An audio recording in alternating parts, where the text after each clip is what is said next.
Paano i-share to?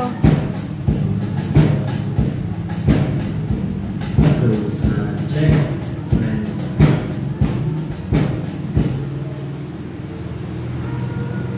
I-start na tayo sa gawa ng Panginoon. Magsampa.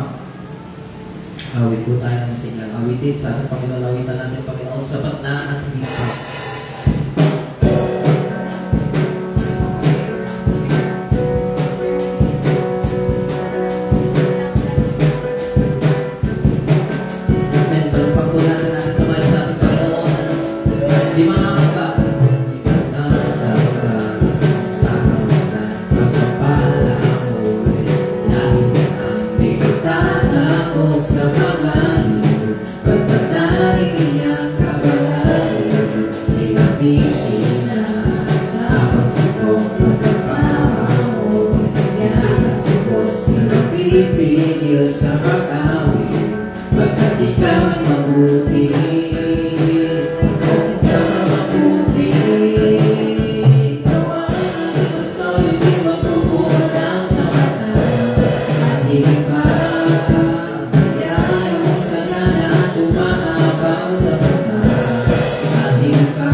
Thank you, Lord God.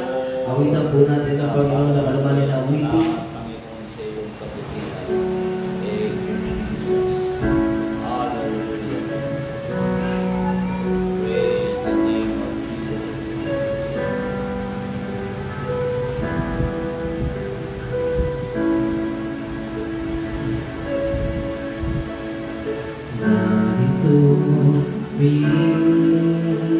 Nagpapakumbaba, Sumasamba sa isang Diyos. Hinahanap namin kaligtaan ng iyong mukha. Sumasamo sa iyong pagkilos. Narito kami. Narito kami. Nagpapakumbaba. Sumasamba sa isang Diyos. Hinahanap namin kaligtaan ng iyong mukha. Sumasamo sa iyong pagkilos.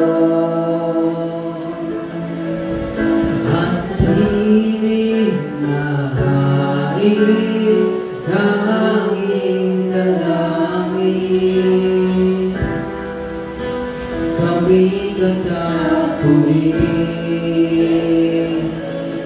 Iparanas mo sa amin ang iyong kapangyarihan. Iparanas mo sa amin ang iyong kawalantian. Hanggang aming kaluluwa'y mahuspos ng lubusan. At sa aming kalangian bumaba ang kalangitan. Dakila ang iyong ngalan.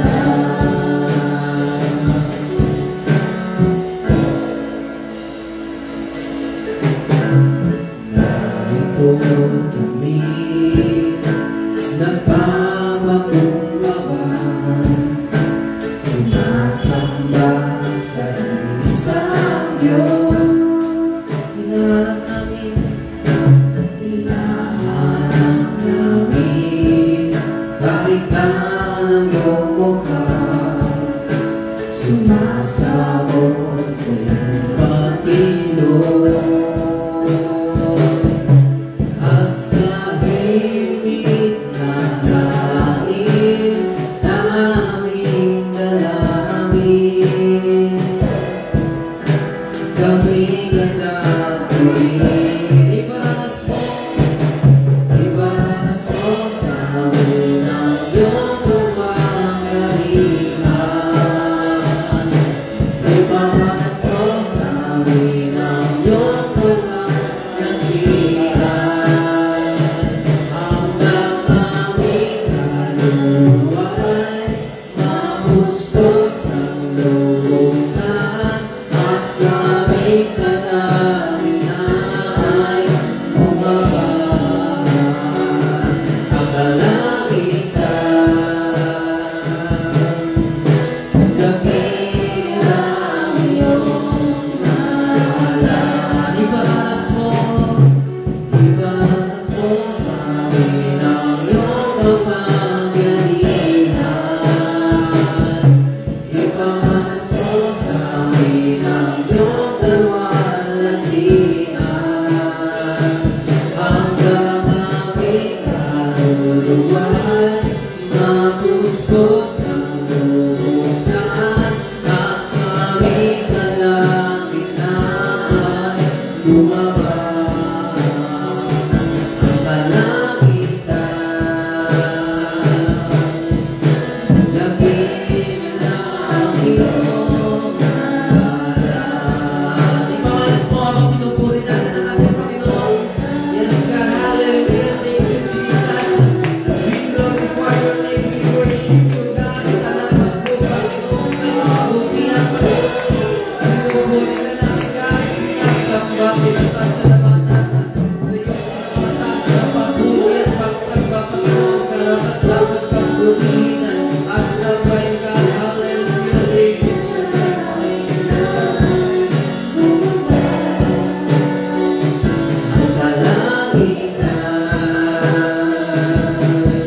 love you. Isa pa, ipalanas mo.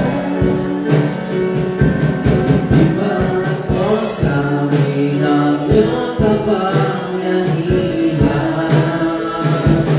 Ipalanas mo sa amin ang iyong kaluwalhatian.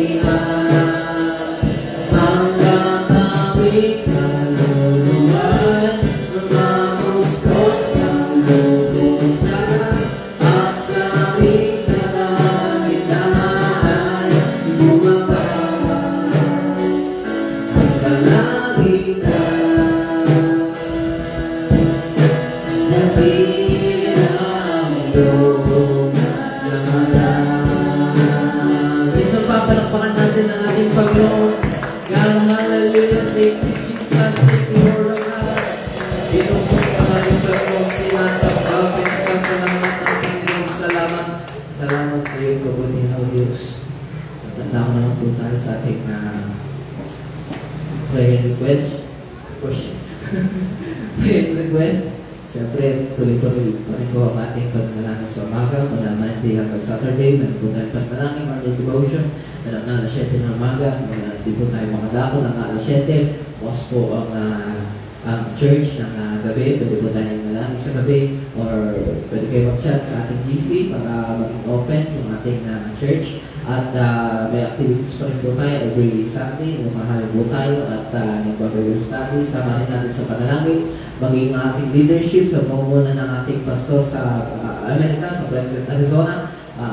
Ni Pastor Greg Mitchell, maging ang mga international leaders sa mga church councils, sina Pastor Harvey Warner, Richard Pupi, at sina Pastor Tom Pei, maging ating leaders sa lugar ng Pilipinas. Sa Pilipinas, sa pamumunan ng ating pastor, Pastor Alberto Nisipita, at ang mga regional churches or regional leaders natin, Pastor Marupugta, Pastor Ernie Rente, Pastor Yen Sibili, Pastor Charlie Cardias, and Pastor Frank Benaventura. Ito mainit.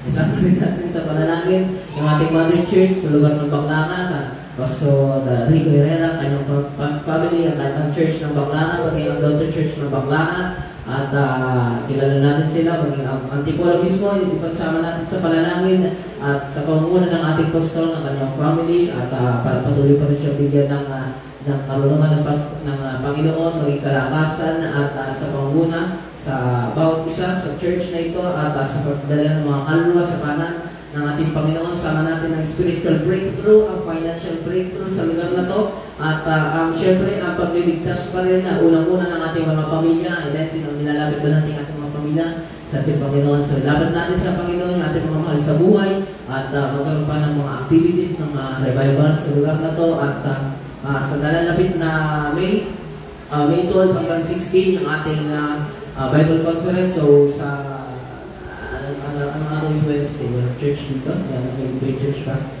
May church Wednesday ng conference. Meron open ng church. So pwede kayo pumunta dito online yung i-online natin yung ating conference at sa mga may karamdaman, sama pa rin natin sa panalangin, sila Pastor Tomping, Complete Healing, Sister April Garcia, maging sa kalagitnaan ka, mayroon pa ng karamdaman, sama natin sa panalangin. At ang bansang Pilipinas, sama pa rin natin, syempre, lalo sa nalalapit na eleksyon. At magluklog pa rin ang Panginoon ng mga tao na may pagkatakot sa Kanya, mayroong pagkaunawa sa Kanyang gawain, sa Kanyang salita. At sa ating kalagitnaan, sino may pangailangan? So, bago tayo magdalangin, pray, palakpakan natin ang Panginoon God. Hallelujah, thank you, Jesus. Salamat po, Panginoon, sa iyong kabutihan, God, na pinupuri ka namin, Panginoon, sinasamba, pinasasalamatan sa iyong pinakamataas na papuri at pagsamba, Panginoon. Salamat, O Diyos. God, ang banal, lumalapit pa rin kami sa iyong banal na trono, Panginoon, at papakumbabang puso, Panginoon. Humingi ng pagsama ng banal mong Espiritu, maging Panginoon ng pangusap ng pangalan mo ngayong gabi, Panginoon, na ay iyong sama ng banal mong Espiritu, kasiyahan mo na iyong banal na dugo, palutan mo, Panginoon, na iyong banal na dugo, Panginoon, na ikaw ang siyang magministeryo, Panginoon, sa aming kalagitnaan, Panginoon. Minsan ka pang kumilos sa makapangyarihan kaparaan ng Panginoon, alam ang gawa ng kaaway, amin ang sinasansala, sa pangalan ni Jesus, in Jesus' name, Panginoon, ikaw ang magbukas ng mga kaisipan, Panginoon, magpalago ng mga pananampalataya, Panginoon, siya sa iyong likuran, Panginoon, iyong likod, Panginoon, ikaw pa na mamulat, Panginoon, at samahan ito ng iba ng Espiritu, Panginoon. Ito po ang aming sama dalangin, Panginoon, sa pangalan ni Jesus. Amen. Amen. So, pagkitan po natin ang ating Panginoon Diyos sa Ellen Deliver.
Tulad ng ating parating ginagawa, tulad ng ating sinabi, kabahagi ito.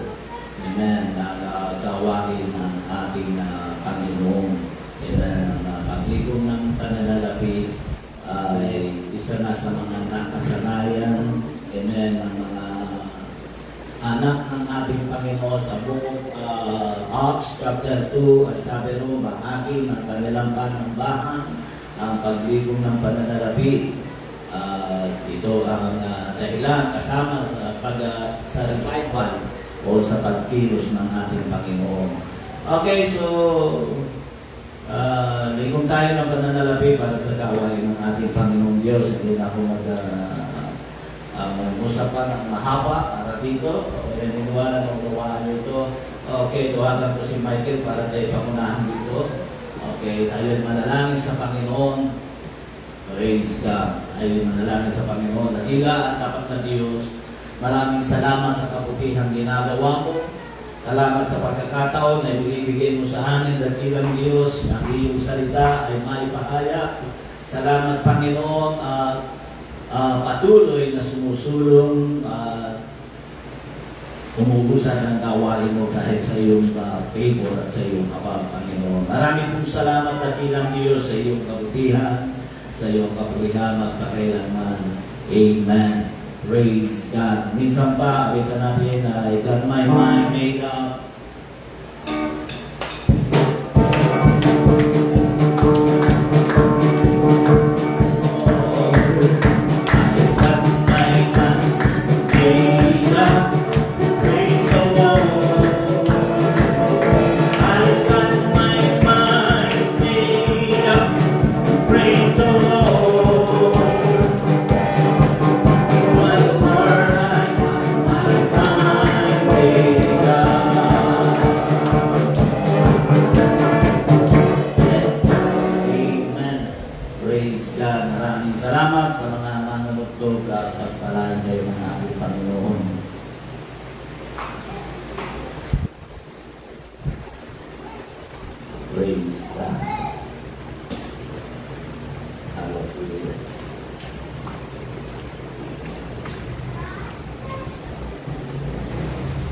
Okay, ay pinala ko ngayon sa salita ng ating Panginoon Diyos.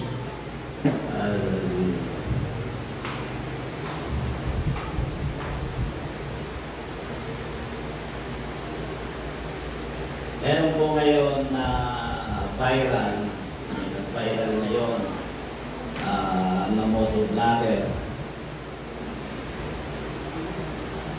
Alam niyo na siguro yung aking tinutukoy. Tinangulihan siya ngayon si Bakit Nga Ba? Si You Tell Me. Sino nakakakilala doon? Ngayon siya'y naharap, tatanggalan ng lisensya. Ang babae ay babae yan eh, si Yana ang tawagin. Nalimutan ko yung surname si Yana, naliit na babae. Ngayon, nagtataka ako sa kanya kasi yung kanyang pangalan ay mapipintasan at maraming ang titigil ng mga tao. At sa katotohanan nga ay ginagawa ng kalokohan yung kanyang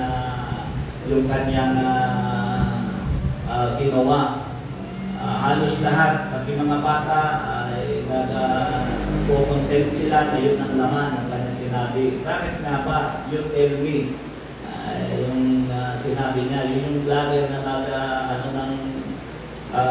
nag-dirty finger do sa isang lalaki na driver, na yung driver naman na nagpakita ng pagiging Manginoo.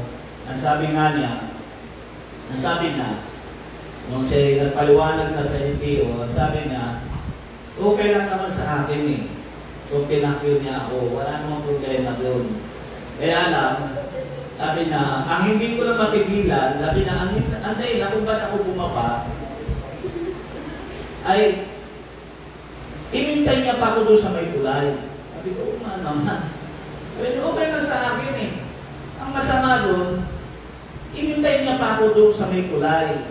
At kaya ako'y bumaba at nagulat ako dahil babae pala, akala ko lalaki. Kaya sabi niya umalis niya, kaya kung bibigyan ng pansin talaga talaga mali yung babae. At binibunga ng kanyang karakter dahil doon siya sanay. Ang hindi pa maganda ron, siya yung naglabas. At marami nagsasabi sa kanya, lalo na yung kaibigan niya, na burahin na. Pero ayaw niyang burahin dahil pinagkakakitaan niya. Dahil kumikita na daw siya ng $600, US dollar, yung video na yun. Kaya ayaw niyang burahin. Kaya sabi ko, meron pala talagang taong gano'n. Na yung kahihiyan sa kanya, yung kanyang kahinaan, yung kahihiyan niya, ay hindi ng pagkakitaan niya, pinagkakakitaan niya. Hindi na maling siya ay maging kahiyahiya, ang malaga, kumita siya ng pera. So, ngayon, mag-umusap ako dahil papaksaan ko ito sa paksang paano natin maiwasan ang pagkamali. Sino po rito ang concern at aware siya na siya ay huwag magkamali? O gusto natin na tayo magkamali basta sumikat lang? Sino may gusto dito na magkamali? Basta sumikat lang. Meron mga taong gano'n. Okay lang sa kanila sila magkamali basta sila sumikat. Sa panahon ba natin, meron pa mga tao na aware sila na huwag silang magkamali. Sino po sa atin ang gusto na ayaw na sila magkamali? Lalo na yung may public mo. Nakakahiya siya dahil gumawa ng video, siya pa yung kaya parang ang tingin ko parang may ganun eh. Kasi siya na yung gumawa ng video, siya yung ang akala na siguro, kaya kinunan niya ng video, makukuha niya yung simpatiya ng publiko. Pero mali-mali ang gaspang ng kanyang ang gaspang ng kanyang buwan. Sinabi pa niya yung, may meron ka, ako wala. Sabi ko, ano kaya yung tao ito? Ay bawal na bawal sa motorista, ako walang side mirror. Di parang sinabi na rin niya na, ikaw lang na may karapatan, pwede gumamit ng side mirror. Ako hindi pwede gumamit. Di ba? Parang yung sinalalabas niya, exempted siya. Kaya kung pagbabasihan mo talaga, mali-mali. So kung bakit ko binibigyan ng pansin dito, kung bakit ko tinatalakay ngayon, yan ang panahon natin ngayon. Wala nang kahihiyan ng tao. Basta lang kumita at sumita. Wala nang kahihiyan. Kaya sabi ko sino sa inyo ang nagnanasa at nagiging aware siya na maiwasan niya ang magkamali. At yun po ang paksahin natin ngayon. Paano natin maiwasan ang magkamali? Okay, sa Marcos chapter 13 Pwede yung ating ang basahin na lang natin na yung Lucas chapter 18, verse 18. Ganito yung sinasabi ng Bible kung ating babasahin. So, kita na. Lucas chapter 18, verse 18. Ito yung kasaysayan ng lalaki na mayaman.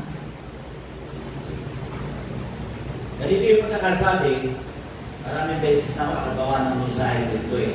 Kaya lang dito talaga ako lagi na nakakakuha ng katotohanan. May isang pinuno, Luke chapter 18 verse 18, may isang pinuno ng bayan na nagtanong kay Jesus, "Mabuting guro, ano po ba ang dapat kong gawin upang makamtan po ang buhay na walang hanggan?" Sumagot si Jesus, "Bakit mo ko tinatawag na mabuti? Ang Diyos lamang ang mabuti. Alam mo ang mga utos, huwag kang mangalunya, huwag kang papatay, huwag kang magnanakaw, huwag kang tatayong saksi sa kasinungalingan at igalang mo ang iyong ama't ina." Sinabi ng lalaki, "Ang lahat pong iyan ay tinupad ko mula sa pagkabata." So hanggang doon na lang muna. Tayo ko'y manalangin sa Panginoon. Dakilang Diyos, marami pong salamat, Panginoon, sa iyong kabutihan, sa biyaya na pinagkakaloob mo sa amin. Pagpalain mo, dakilang Diyos, ang iyong salita sa oras na ito. God, marami pong salamat sa pangalan ni Jesus. Amen.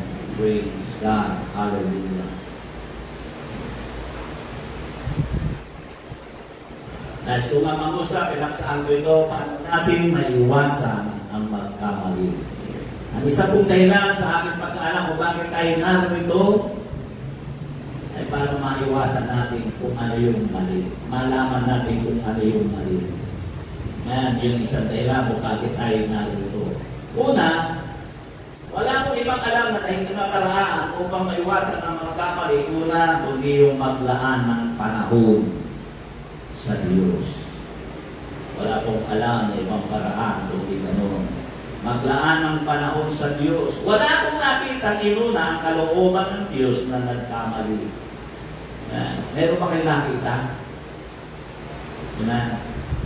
Na inuna nila ang kalooban ng Diyos at yung nang gawin niyang unahin niya, i-priority niya ang kalooban ng Diyos ay nagkamali siya. Meron bang ganong pangyayari? Ako pinaniniwala. Walang ganong pangyayari. Gusto na lalaki nito, kung ating bibigyan ng pansin, yung ating lalakaw, yung ating binasa, ang tanong niya sa ating Panginoon, "Panginoon, ano ang mabuti kong gawin upang ako'y maligtas?" Yan ang nakita natin dito. Gusto niya na siya'y maligtas, pero kung papansinin mo, alam niya yung mabuti, pero hindi siya naglalaan ng panahon para sa mga bagay na mabuti. Yun ang nakita ko rito. Kaya nagkamali siya. Kita-kita naman yung pagkakamali niya eh. Kaya sabi ng Panginoon, "Kay hirap sa mga taong mayayaman ang pumasok sa kaharian ng Diyos." So sa madaling salita, naging mali yung pagpili niya. Dahil sinabi sa kanya ng ating Panginoon, "Isang bagay ang kulang sa iyo. Ipagbili mo ang iyong ari-arian, pamigay mo sa mga dukha, at sumunod ka sa akin." Pero siya'y malungkot, yumuko, tumalikod, iniwan ng Panginoon. So, ang nakita ko rito sa kanya, alam niya ang mga bagay na mabuti. Pero wala siyang panahon para maglaan sa mga bagay na mabuti. Kaya siya'y pinili niya ang maling bagay. Sinabi ng Panginoon, aklat ng Lucas sa chapter 9, verse 24. Ano sabi doon ng ating Panginoon? Ano mapapala nyo, makamit nyo man ang buong sanlibutan kung ang buhay naman ninyo'y mapapahama. Diba, isang pagkakamali yun. Tandaan ninyo, alam ng lalaki, ano sabi ng lalaki? "Mula po sa aking pagkabata, ginawa ko na ang mga bagay na ito." Sabi nga dito, gusto ng lalaki, ito ang mga bagay na mabuti, Gusto ng lalaki ang mga bagay na mabuti pero wala siyang panahon sa mga bagay na mabuti. Ang totoo, alam niya lahat ng mga bagay na mabuti. Kaya nga sabi na, alin-alin Panginoon, tulad ng huwag kang mag-iimbot, ng hindi mo pag-aari, huwag kang manangalunya, huwag kang magnanakaw, igalang mo ang iyong mga magulang. Yan ang sabi niya. Sabi pa nga niya, lahat ng mga bagay nito'y ginawa ko mula sa aking kabataan. Yan ang sabi niya, pero nang siya'y lumaki at nagkaisip na siya'y tumanda, wala na siyang panahon para maglaan ng mga bagay para sa mabuti. Alam niya mga bagay na mabuti, pero wala siyang panahon. Amen. Sa paggawa ng mabuti. Kaya sabi ng Panginoon, nagkamali siya sa kanyang kapasyahan sapagkat ang kanyang panahon ay nakalaan sa pagpapayaman. Maraming mga tao ang namumuhay sa kamalian dahil wala silang panahon upang maglaan ng panahon sa mga bagay na mabuti. Tulad na lang yung lalaki yung babae ngayon. Di ba? Ano ang buhay niya ngayon? Sa tingin niyo ba, kahit sabihin pa niya na kumikita siya ng $600 sa video na niyo, na sa tingin niyo ba, kaya pa yun? Eh, yung kang kasong pinakaharap. Dati na po akong may hinarap na kaso, napagbigat ng mayroong kaso. At nung mapili ka pa sa bilangguan, iniuumpok ko na yung ulo ko doon sa pader, sa bilangguan. Dahil hindi ko matanggap na ako'y nasa ganung lugar na mayroong akong kaso na pinakaharap. Kaya tandaan natin, imposible na ang tao'y maligtas na hindi ka maglalaan ng panahon sa mga bagay na mabuti. Tanda po natin yun. Imposible.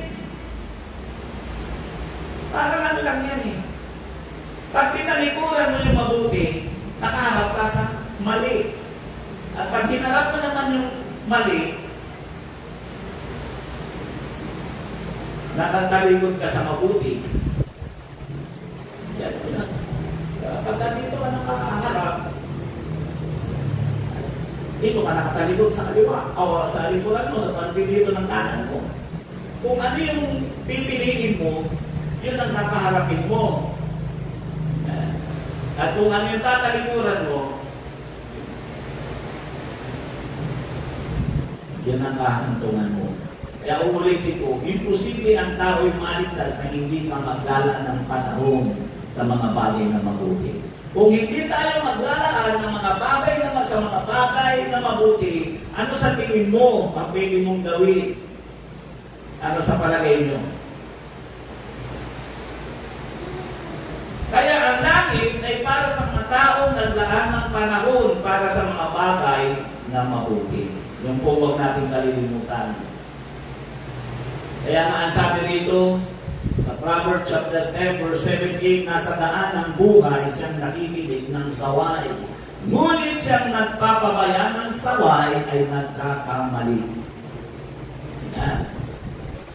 Kaya kung meron man tayong dapat bigyan, paglaanan ng panahon, ay walang iba kundi yung mga bagay na mabuti. So kung hindi natin paglalaanan ng panahon ang mga bagay na mabuti, tandaan nyo, puro mali ang gagawin mo. Napaka-imposible hindi ka magkamali kung wala kang panahon sa mga bagay na mabuti. At pangalawa, at sa totoo lang, ito naman talaga ang gusto kong i-share ngayon. Makikita mo rin ito doon sa baba ninyo. Yung tinatawag ng magsanay gumawa ng kalooban ng Diyos. Lahat po ng bagay ay nakukuha sa pagsasanay.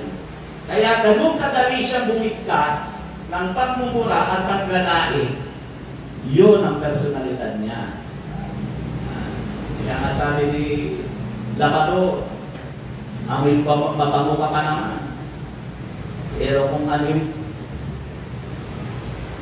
panlabas mong anyo, silang mampangit ng kalooban mo. Kaya sabi ko nga, nakakatulog pa kaya itong tao sa dami ng lumalangit sa kanya. At hindi ko naman hintindihan, bakit ayaw niyang ililid yung pinayuhan na siya ng kaibigan niya, ibigit mo na yan. Ayaw mo, ibigit.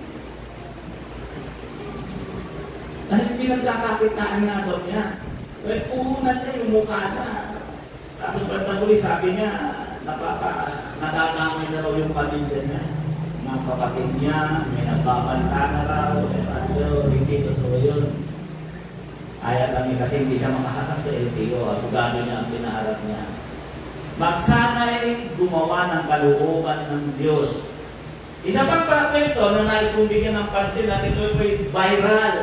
At marami nagtatangkang mag-content, ipaliwanag kung bakit nangyari yun. Yung tragedya sa Terminal 1, yung nalagasa yung isang SUV ng Ford. Sabi nung ilan, yun daw Ford na SUV ang inaakala niyang pinaka-safe sa lahat ng matic na sasakyan. Pero na nagasa. Anong sabi nung in interview, anong sabi? Nakapakan daw niya ay yung gas. Kaya lalong na nagasa yung kikilo yung preno. Sa mag-reseta, nagkamali siya. Alam niyo kung bakit nangyari yun? Hindi siya sanay. Sa akin lang pong karanasan, dahil ako po ay halos 15 years old lang ako. 15 years old lang ako pero nandito noon. Kasi kasi ang laki na 15 years old. Ako ang liit ko noon, 15 years old na ako pero humahawak na ako ng mga automatic na sasakyan. Mga walang clutch. Preno lang at Kaya sabi na ako doon. Kaya sabi ko, kung ikaw ay sanay, hindi mangyayari yun, napaka-imposible noon. Kaya yung pangyayari yun, sa isang trahedya sa NAIA terminal, na isang SUV na nagasa, pumatay ng ilang katao sa kadahilanan, lost control sa isang matic na SUV.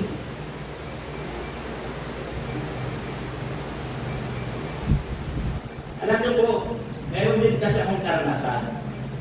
Nakikita ko na nga ito kay mama. Sabi ko sa kanya, sa Saudi, nag-operate ako doon ng amatik na sasakyan. Pingo dyan yung dinadala ko doon. Yung mga bakit sa unahan, na parang bulldozer din ang pinandala ko. Pinakakarga mo sa truck. Malimig ako mapalagay lagi paggabi. Kaya ang hirap, lagi kang puyat. Pero pag ako natulog sa na ilang beses ko nararanasan, nakakala ko ako ay gising, yung pala ako'y tulog. Tumatakbo yung Pag biglang napaano ko doon sa nalubang ko, medyo minadaanan ako pa, namumpulan akong gano'n, bigla akong pipreno, yung pagpreno ko, isang nalapit na sa bangit, nakano na sa buti na lang. Pero bakit ko nagagawang ipreno? Kakagaling ko lang sa pagtulog. Yung po ang ibig ko sabihin, sanay na yung katawan mo. Kaya hindi talaga akong maniwala na sasabihin, nagkamali lang siya tinapakan. Ibig sabihin, hindi mo sinanay ang sarili mo. Kasi pag sanay ka na, ilang beses na nangyari sa akin yun eh. Nangyari din sa akin yan, doon sa manual. Manual pa yun, yung taxi, nag-taxi ako noon. Nagtataxi ako noon, 24 oras eh. May pasahero ako. Yung pa rin, akala ko gising ako, yung pala, nananaginip ako natin ng mga masada. Yung gulong ng ko, dahil yung highway natin, nalimutan ko ng tawag doon, dati yung tawag din. Yung may mga makakapal na buhit sa kalsada, na pag dinaanan mo na, bum, nakaganon. Yun yung pampagising talaga eh. Tulog na pala ako. Biglang tumaan doon. Bum, nagulat ako sa bitaka ko sa preno. Dako, yung una ng kotse. Ganito na lang, sandangkal na lang. Ang layo doon sa concrete barrier. Sikawan ng pasahero ko, ano mo yan? Ano nangyari sa iyo? Nakatulog ako. Akala ko gising pa ako. Nananaginip ako, sabi ko namin nakikita. Naginip ko pa, nakikipagpintuhan ako sa kanila. Yung pala ako'y tulog na. Sabi mo kausapin mo yan at baka makatulog ulit. Ang ibig kong sabihin, ba't nagawa ba akong ipreno? Yun yung tinutuloy ko. Ang katawan ko'y nagagawang sanayin. Pag sinanay mo ang katawan mo, matik na yan. Matik na yan. Matik na yan. Nangyayari lang yung gano'n. Sa palagay ko, yung mga hindi nagsasanay, hindi nila sinanay. Pero may isa sa kanili. Doon ang gatas lang yan, ay atras na natin yan. Bamas yung ano na ipagawa natin yan. Sa araw na lang. Kasi doon lang siya natuto. Iturukan ko yan, ganyan mo gagawin mo, yan, gagawin mo sa park, ano, ay nag-stop light doon sa may Robinson. Nasa unahan siya. Siya yung nasa kaunahan. Eh, may ano siya, kasi may trabaho din siya eh. Kahit nasa sasakyan niya, may trabaho yan eh. Ay nakita ko nakadalo na kita ko, nag-green na sabi ko, Phil, nakadalo na! Ginawa niya, ikinang din niya sa reverse. Pag tingin mo, umano na ka tumunog, tutunog kasi yung pag-reverse. Sabi ko, Phil, reverse! Ginawa niya, tinabakan niya. Sabi ko, preno, ang tinabakan na yung gasolina. Kaya umatras. Ginawa ko naman, bigla ko ikinanong yung cambio para pumasok ulit sa first gear o sa drive para umabanti. Dalawang motor, yung baliktad sa likuran. Yung kanyang likod. Pinagawa lang namin yun. Alam mo dahil lang at nangyari yun. Dahil ko siya, nagulat, hindi pasanay. Pero ngayon nakikita ko, biglang yung bata kawit, preno siya. Ang bilis yung preno niya, sabi ko, sanay na si, sanay na si Phil. Ika ko, gano'n na, kahit yung mga biglaan dyan, nakikipreno na niya, hindi na naulit. Kung lalalo ko na yun, tayo na po muna, ayaw ko muna mag-mangin. At binigay niya sa akin, ayaw niya talaga. Akala ko na hindi nakahawak eh. Ang papabayan niya sa akin, is inyo na po yun. Yun yung ibig ko sabihin, kailangan sanayin mo. Totoo yan. Sa paglilingkod pa sa Panginoon, kailangan yun. Kapag sanay ka na, matik na yan, pipili ka ng tama, hindi ka magkakamali. Kaya yun ang ibig ko sabihin, sanayin mo ang sarili mo, maglaan ka ng panahon sa Panginoon, at sanayin mo ang sarili mo sa mga bagay na tama. Sa mga halimbawa, lagi akong panahon nag-taxi ako. Sa taxi kasi, lagi naman po yan. 24 oras yan eh. Minsan, umuwi ako, pag hindi mo na kaya, umuwi ako. Sabi ko, tutulog lang ako 2 oras. Sabi ko, siset ko yung, naaalam ko yung cellphone ng alas 3. Itising natin ang alas 3. Pero alam nyo, hindi pa tumutunog. Laging before 1 minute, 1 minuto pa bago tumunog, isip na ako. Ano yung sabihin mo? Sanay na. Kapag sinabi mo ganitong oras ako tigising, 1 minuto pa bago tumunog yung cellphone ko, isip na ako. Pabalikwas na ako. Alis na ako. Nakatala yung mga anak ko. Nagsiset ng alarm. Sus ko, gising na ako. Kasamahan sa kwarto. Yun ang alarm. Sabi ni mama, Cherry, anak mo yan, nakain mo nga yan. Kasi, kakatayin, mamaya, dapat mauulit-ulit. Yun yung sinasabi kong sanayin. Ang tabi po natin, paano mo maiiwasan magkamali? Magsanay ka na gumawa ng tama. 1 Timothy chapter 4, verse 7 to 8. Huwag mong pagkaksiyahan ng panahon ng mga alamat na walang halaga sa halip, sanayin mo ang iyong sarili sa makadiyos na pamumuhay. Sa pagsasanay ng katawan ay mayroon din takinabang, ngunit ang makadiyos na pamumuhay ay mapapakinabangan sa lahat na paraan, sapagkat ito'y may pangako na hindi lamang para sa buhay na ito, gayon din maging sa buhay na darating. Ang taong ginagamit ng Diyos, tandaan nyo, ay mayroong kasanayan sa buhay. Hindi ka pwedeng gamitin ng Diyos na hindi kasanay. Ang taong ginamit ng Diyos ay mayroong kasanayan sa buhay. Example dito si David. Si David ay ginamit ng Diyos dahil mayroon siyang kasanayan sa pagpapahilagpos ng bato sa kanyang sling, yung panghilagpos. At hindi siya maaaring magbintis o sumablay kay Goliath dahil sanay siya sa ganitong gawain.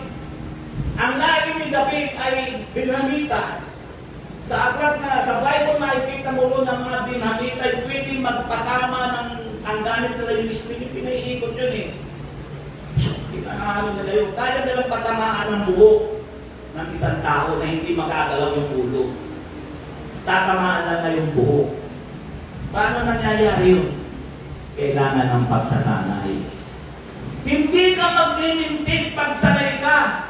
Kaya ginamit ng Panginoon si David dahil sanay siya sa ganong paraan. Hindi siya po pwede magkamali. Ang kinuha niya yung 5 bato, pero isang bato lang ang pinakawalan niya, patay si Goliath. Kaya huwag niyong kalilimutan, ang pagsasanay ay napakahalaga para sa Panginoon. Kung gusto mong magkaroon ka ng future, pagsanayan mo ang mga bagay na mabuti. Hindi po ako natayo dito nang basta-basta ganun-ganun na lamang. Sinanay po kami ng aming mga pastor. Sabi ko nga, 13 years old, tumatayo na ako mag-isa sa palengke. Doon ako nasanay. Ano ibig ko sabihin? Nawawala yung kapananditip mo. Sa unang hawak ka lang, kinakabahan ka lang. Nakakabahan mo. Baka mayroong magalit, baka mayroong bumato sa akin. Pero pagka nagsasalita ka na, dire-diretso na. Pag may sumigaw, lalo ka nadakala. Kung ano mo, dahil lalo mo pinaninindigan na tama ang ginagawa mo. Kaya si David yung ginamit ng Diyos dahil mayroon siyang kasanayan sa pagpapahilagpos ng bato sa kanyang sling. Mahirap magkamali ang isang taong sanay kung nakasanayan na ang isang gawain. Tulad nga ng aking sinabi. Uwi mo yung kahit tulog ako, nakakapag-preno ako. Kaya hindi yun. Kasi ilang beses na ako, ilang beses na ako nangyari sa akin yun eh. 2 Timothy chapter 3 verse 16, ang lahat ng kasulatan ay kinasiyahan ng Diyos at kapakipakinabang sa pagtuturo ng katotohanan, sa pagsaway sa kamalian, sa pagtutuwid sa liong gawain, at sa pagsasanay para sa matuwid na pamumuhay. Kaya ang salita daw ng Diyos ay kailangan natin upang tayo'y masanay sa matuwid na pamumuhay. Kaya kailangan natin ang salita ng Diyos. Kaya nga minsan nasabi ko nga kay Cherry, sabi mo, loaded ka, pero nagagawa mo bang magkatuka? Nagagawa mo bang magkilingkel? Sabi mo, loaded ka. Bakit hindi mo gawin? Gusto mo mag-relax. Dahil masakit ang ulo mo, magbasa ka ng salita ng Diyos. Yan ang gawin mong isang bagay na pag-relax. Alam nyo, hindi ko na lang kasi makakuha kung saan ko na-save yun eh. Pinakita akong retarded na tao, na bata sa Amerika, babae siya. Pero pinasimulan niya, nawili siya na magbasa ng Bible. Nabasa niya mula Genesis hanggang Revelation. Nagulat ang doktor dahil yung pagiging retarded niya nabawasan, nawala. Dahil doon sa pagbabasa ng salita ng Diyos. Ang lahat ng bagay ay nakukuha sa pagsasama. Mahirap kasi, alam niyo, sa utol lang, mahirap kalabanin ng isang bagay na nakasanayan mo na. Sabi ko nga sa inyo minsan, naglalakad ako nung kasama ko yung pastor ko, natapilok ako. Napaimik ako ng bastos. Ay! Yun, yan. Bawang po kami.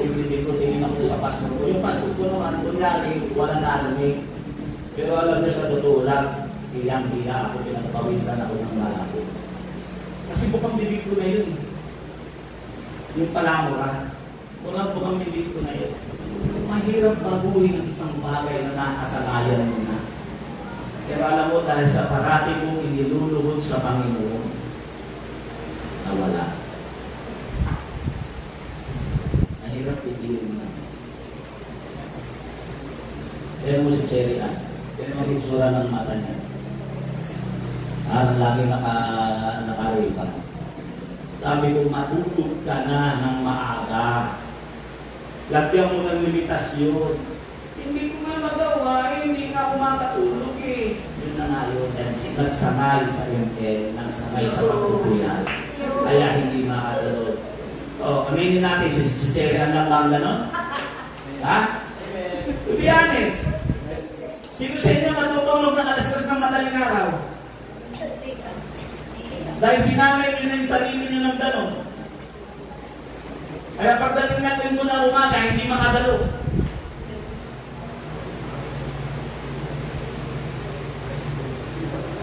Tandaan nyo yung nagsasalita lagi ng sinungaling, pagsisinungaling. May kinalaman dyan ng nakasanayan. Sabi yan ng Bible, sila'y sanay sa pagsisinungaling.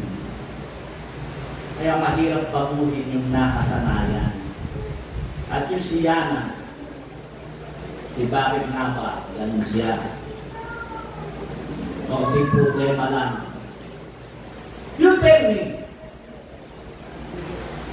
mahirap kasi baguhin talaga yung nakasanayan. Kaya sabi ng Panginoon, sanayin mo ang iyong sarili. Hebrew 12:11, habang tayo itinutuwid, hindi tayo natutuwa, kundi naghihinagpis. Yan. Pag tinatamaan tayo, naghihinagpis tayo. Ngunit pagkatapos niyo mararanasan natin ang kapayapaan, bunga ng pagsasanay sa matuwid na pamumuhay. Saan yan ba? Wala eh. Hindi natin na ipapakita doon sa ano. Wala kasi sipil eh. Ang ganda, di ba? Habang tayo tinutuwid, ibig sabihin mo, tinutuwid, tinatamaan ka sa pangangaral, hindi tayo natutuwa, kundi naghihinagpis, sumasama loob natin kay Pastor. Ngunit pagkatapos niyon, mararanasan natin ang kapayapaang bunga ng pagsasanay sa matuwid na pamumuhay. Kaya tandaan po natin, may malaking ibubunga. Kapag nasanay ka sa mga bagay na mabuti, hindi mo aabutin ang inabot ng lalaki driver sa NAIA Terminal 1. Nang lapitan siya ng pulis. Inaano siya, pinoproteksyonan siya ng pulis dahil dinudukog siya eh. Dahil ilang pamilya yung nasa lanta niya. Nakaganon siya, sabi nga ni Pana, naman talaga hindi niya sadya eh. Nakaganon siya. Nakaganon siya. Talagang pagpagpagpag yung kalpukan niya eh. Ang mali doon, nung tinanong siya daw ay 478 years old na. Bakit siya nagsalita ng ganon? Kaya pinagtudahan siya tuloy na siya ay naka-drugs. Bakit sumagot siya ng 478 years old na daw siya? Tinutubog talaga siya. Sumigaw pa nga yung isa eh. Ay, mo kung ganyan, di naman niya yung sadya. Hindi na makapanood ng video na yon. Pag sanay ka sa mabubuting bagay, hindi ko yan nangyari sa buhay. Ilang beses na nangyari sa akin yan, eh. Minsan nga, doon kami sa Lucena. Pero nakatigil akong dana dahil may checkpoint, merong gwardiya. Bago ka makapasok doon sa gate, may gwardiya pa nga kumukuha ng ID. May tricycle sa unahan ko. Ay ako na siyempre kukunin ko yung ID ko. Ay ako nakupo ako gano'n. Hindi ko madukot ng ID. Kaya nandito yung aking wallet. Inulat ko ng gano'n yung paa ko. Yung pag-ulat ko ng gano'n yung paa ko, dumilit siya sa gasolina. Bigla sunggab.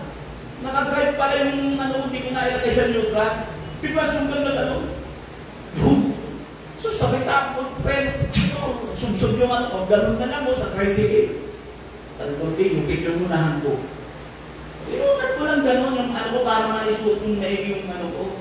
Tinamaan yung gasolina yung accelerator. Pero nakuha ko pa rin sampugin sa pamagitan ng preno dahil nanakano na yun eh. Nakaprogram na sa isipan mo yun eh, parang ang computer eh. Pag nasanay ka na, sabi ko nga sa inyo, 15 years old pa lang ako, nag-ooperate na ako ng mga matik na sasakyan.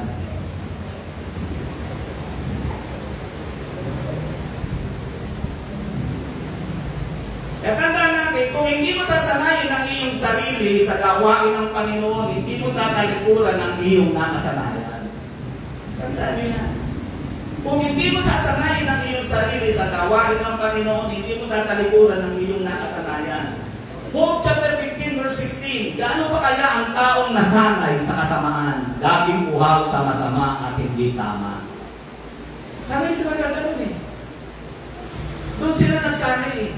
Kaya kung hindi nila tatalikuran yung kinasanayan nila, paano sila gagawa ng mga bagay na mabuti? Paano sila dadalo sa ganitong gawain ng Diyos kung mas sanay sila ay sa lakwat sa sanlibutan? Paano sila magsasalita ng katotohanan kung sanay ang dila nila sa kasinungalingan? Kaya saan ka magsasana? Yun ang pinag-uusapan natin ngayon. Job chapter 22 verse 15. Talaga bang nais mong lakaran ang dating daan, landas na tinatahak ng mga nasanay sa kasamaan? Kaya lahat ng bagay ay nakukuha sa pagsasanay. Ang pagiging masama, ang pagiging palamura, nakuha mo yan dahil sa sinanay mo, sarili mo. May makita ka lang kaibigan, ay, namu! Basta ka na, ano nangyari na sa iyo? Yung mga pumumustahan lang, nagmura na. Ay, namu! Bakit ang taba mo ngayon ah? Diba? Ang kasamaan ko, yan ay sinasanay. Kaya pumili ka kung ano ang sasanayin mo sa sarili mo.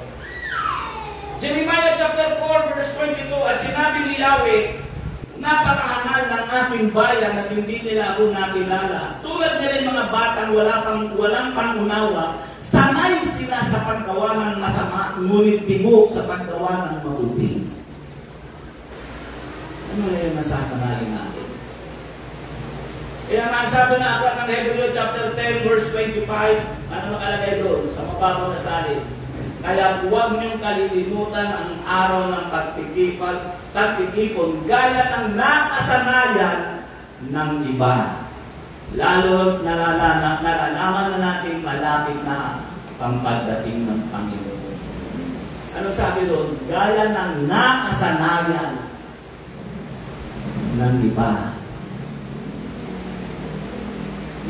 Hindi ka matututong gumawa ng mabuti kung hindi mo tatalikuran ang iyong nakasanayan.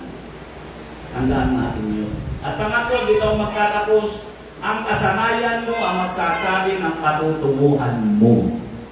Asan ngayon yung driver ng terminal ng SUV na nagasa sa terminal 1? Nakaharap siya. Ewan ko kung anong inandun doon.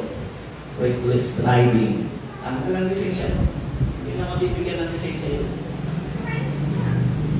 Pag-use niya na. Hanggang na yung lisensya niya. I-surrender yung lisensya niya. Yun din ang kalalabasan mo. Kaya paano kung alam lang trabaho yung driver? Ang kasanayan mo, kung saan ka nagsanay, kung saan mo alam kung saan kasanay, yun ang destinasyon mo. Sanay ka magsinungaling. Yan ang destinasyon mo. Dadaling ka na sa impyerno.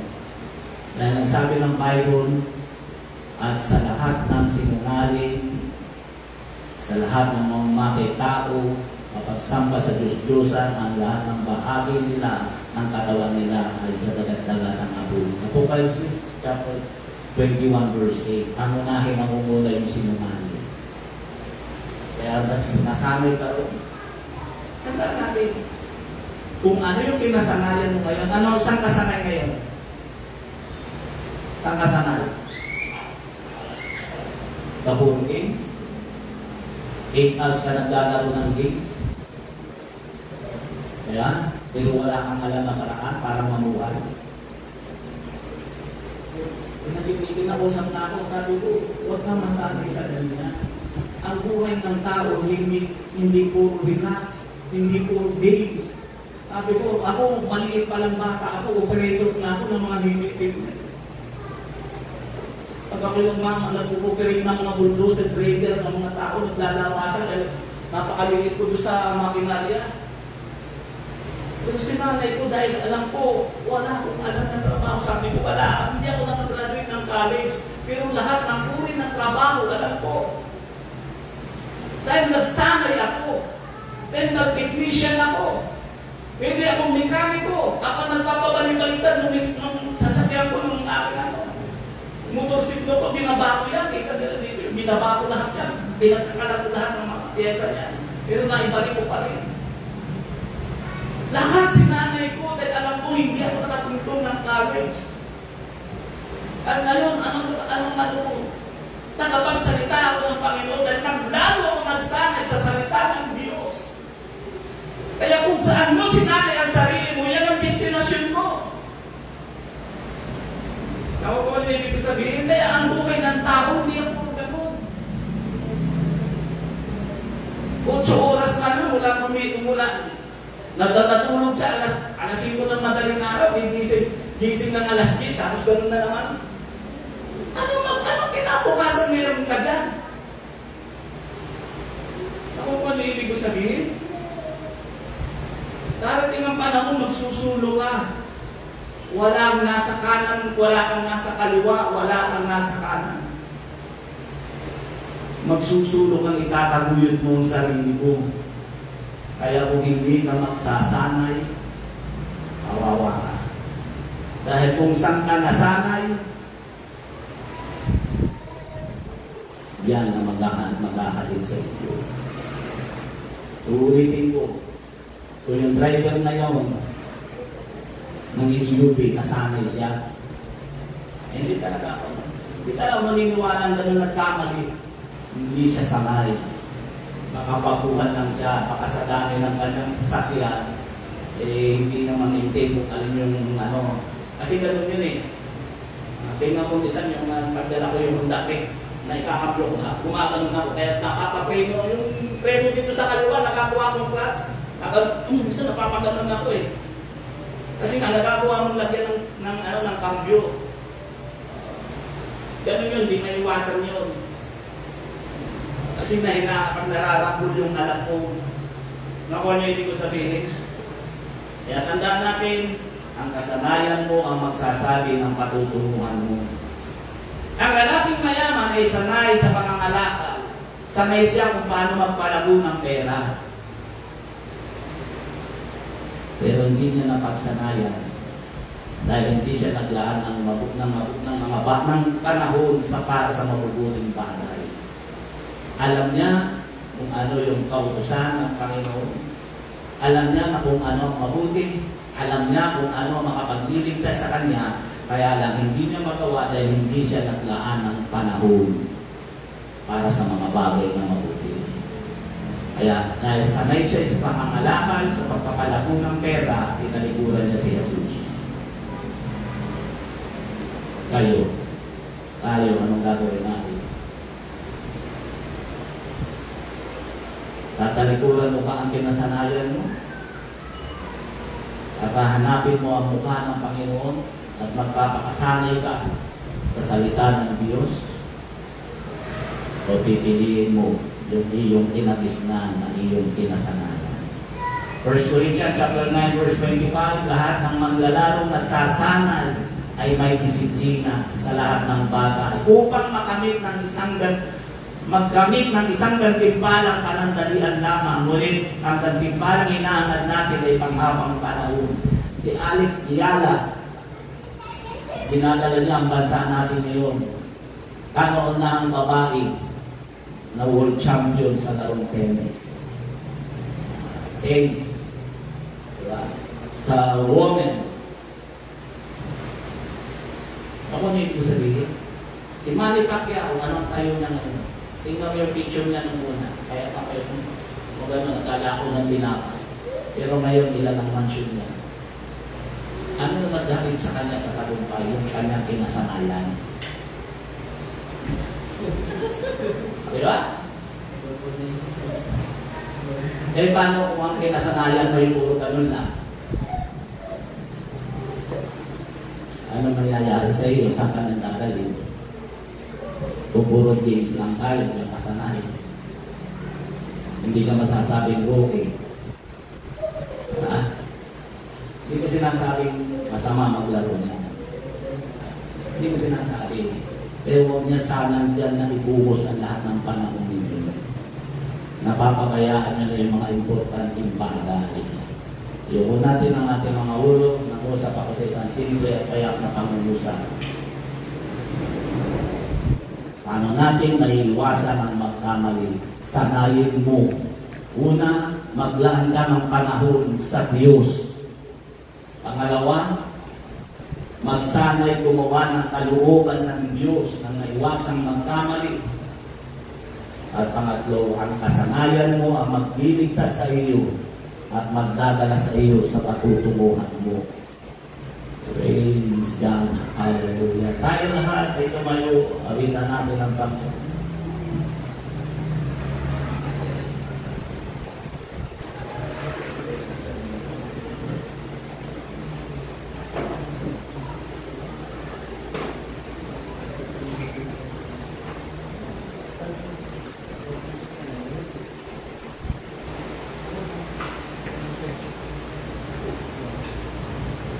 Alam nyo, nung ako galing sa Libya, late ng 6 na oras ang Pilipinas. Late ng 6 na oras ang Pilipinas nung ako nang galing sa Libya. Kaya pagdating ko rito, hindi ako makatulog. Kasi sa amin yun, iba ang oras mo sa amin. Kaya pagdating ko dito, hirap ako. Pero sa loob lang ng 3 araw, nakabawi ako. Anong ibig ko sabihin? Ang katawan ng tao nasasanay. Pwede mo yung sanayin kung saan sa mga bagay na mapakita-kinawa. Kung nais mong maiwasan ang magkamali, sanayin mo ang panahon sa Panginoon.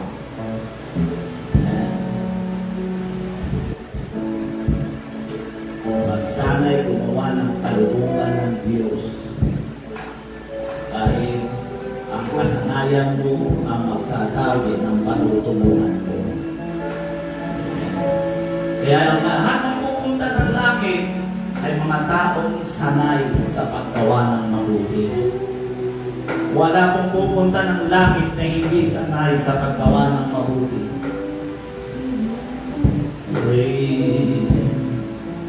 Wala kang magiging papel o gagampanan sa Diyos kung hindi ka magsasabi. Ang mga tao ito na tumutugtog, kaya nagagawa nila yan dahil sinanay nila ang sarili nila. Ngayon, saan ka magsasanay? Sa games? Saan ka magsasanay? Saan mo sasanayin ang sarili mo?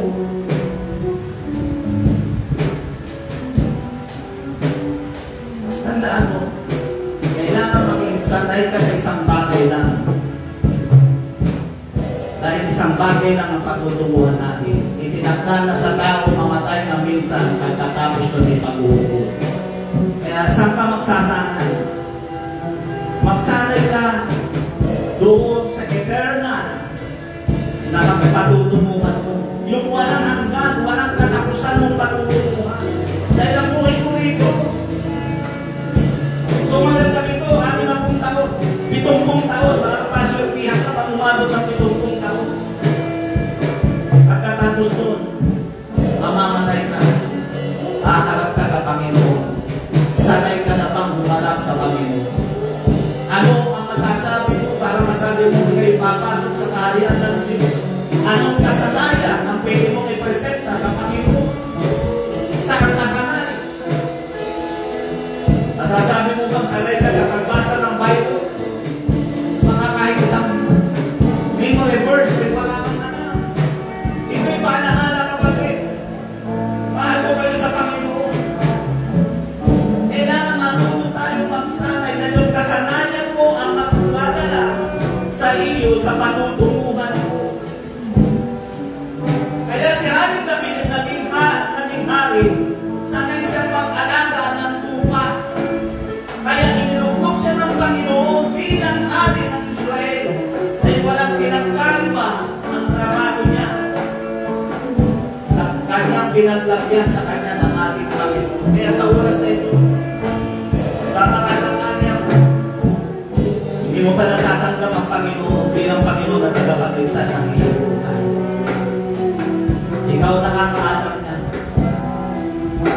Sanay ang iyong langit, ang iyong dila sa mga maling pangungusap, pagsisinungaling, magsalita ng walang katotohanan, pumatha ng mga gawa-gawa lamang na kwento. Pero dapat natin maunawaan, mayroon pang pagkakataon, magsanay ka sa harapan ng ating Panginoon Yesus. Tanggapin mo si Jesus bilang Panginoon at tagapagligtas ng iyong buhay hanggat hindi pa huli. Talikuran mo ang nakasanayan mo at magpakasanay ka, maglaan ka ng panahon para sa ating Panginoon. Kung ikaw yan, pamungunahan kita ng isang panalangin ang pagtanggap sa Panginoon. Ulitin mo ang katagang ito, dakilang Diyos, inaamin ko po, ako'y nagkasala at isang makasalanan, sanay sa kasalanan. Pero Panginoon, pinagsisisihan ko na ang aking mga pagkakasala na aking kinalakhan. Patawarin mo po ako sa lahat ng aking mga pagkakasala na aking nagawa. At simula ngayon, nagpasya ako na tanggapin ka bilang Panginoon, tagapagligtas ng aking buhay. Binubuksan mo ang aking puso, inaanyayahan kita pumasok at maghali sa aking buhay. Isulat muli ang aking pangalan sa aklat ng buhay upang sa iyong muling pagbabalik ay makasama mo ako doon sa buhay na walang hanggan. Maraming salamat, Panginoon, sa iyong kabutihan. Tulungan mo po ako na masanay at magkaroon ng panahon, maglaan ng panahon sa iyong kalooban. Maraming salamat, Panginoon, sa pangalan ni Jesus. Amen. Ang mabuhay ko ang pangalan sa panawagan ng lumasanangkan. Amen. Ito ang sa pagpati na dapat tayo masanay. Yung magsumo ng buhay sa harapan ng Panginoon. Aminin natin ang ating mga pagkakamali at pagkukunan. Yes, Lord God, hallelujah. Oh, kita natin ang Diyos. Maraming mong salamat sa iyong pagkakilan. Salamat sa lahat ng bagay na iyong ginagawa.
Manalangin, dakila at tapat na Diyos, maraming salamat, Panginoon, sa iyong kabutihan. Salamat po, Panginoon, sa iyong biyaya. Turuan mo po, Panginoon, ang aming puso ay masanay sa pagtitiwala sa iyo. Masanay sa iyong salita, dakilang Diyos. Marami pong salamat, Panginoon, sa iyong kabutihan sa pangalan ni Jesus. Amen.